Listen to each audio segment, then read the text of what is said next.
আমরা একসময় দেখতাম যে পাশাপাশি কথা বলছে বা ছোট ছোট চিরকুট দিয়ে অনেকে লিখত, কিন্তু এখন সেই পরিবেশ একেবারেই নেই।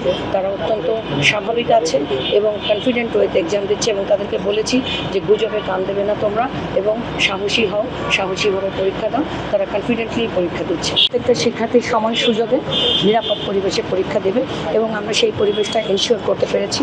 আমরা প্রত্যেকটা পরীক্ষা কেন্দ্রে ল অ্যান্ড অর্ডার নিশ্চিত করবার জন্য এক্সিকিউটিভ ম্যাজিস্ট্রেট দিয়েছি, ট্যাগ অফিসার দিয়েছি, তারা কাজ করছে। আপনারা দেখেন আমার বাম পাশে ট্যাগ অফিসার আছেন, তারা ডিউটি করছে। বসুন্ধরা ডায়া প্যান্ট এখন আরও উন্নত। এই hot air through top sheet দ্রুত শোষণ করে সোনামণিকে দেয় কোমল অনুভূতি।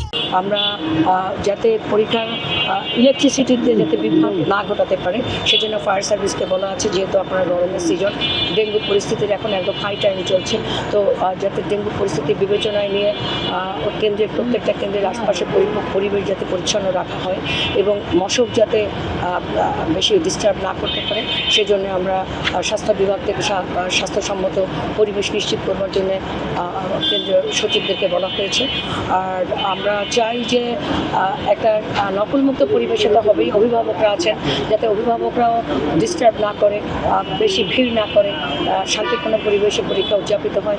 বাচ্চারা পরীক্ষা দিচ্ছে, অত্যন্ত শান্তিপূর্ণ পরিবেশ সেখানে চলমান। আমরা একসময় দেখতাম যে পাশাপাশি কথা বলছে বা ছোট ছোট চিরকুট দিয়ে অনেকে লিখত, কিন্তু এখন সেই পরিবেশ একেবারেই নেই। তারা অত্যন্ত স্বাভাবিক আছে এবং কনফিডেন্ট ওয়েতে এক্সাম দিচ্ছে, এবং তাদেরকে বলেছি যে গুজবে কান দেবে না তোমরা, এবং সাহসী হও, সাহসীভাবে পরীক্ষা দাও। তারা কনফিডেন্টলি পরীক্ষা দিচ্ছে। তারা যেহেতু আমাদের আগামী দিনের ভবিষ্যৎ, আগামী বাংলাদেশ বিনির্মাণের কারিগর, সুতরাং তাদের সম্পূর্ণ পরিবেশ বা সম্পূর্ণ নিরাপত্তা বা দেবার দায়িত্ব আমাদের প্রশাসনের রয়েছে, এবং প্রশাসন সেই ব্যাপারে জিরো টলারেন্সে রয়েছে, ঢাকা জেলা প্রশাসন।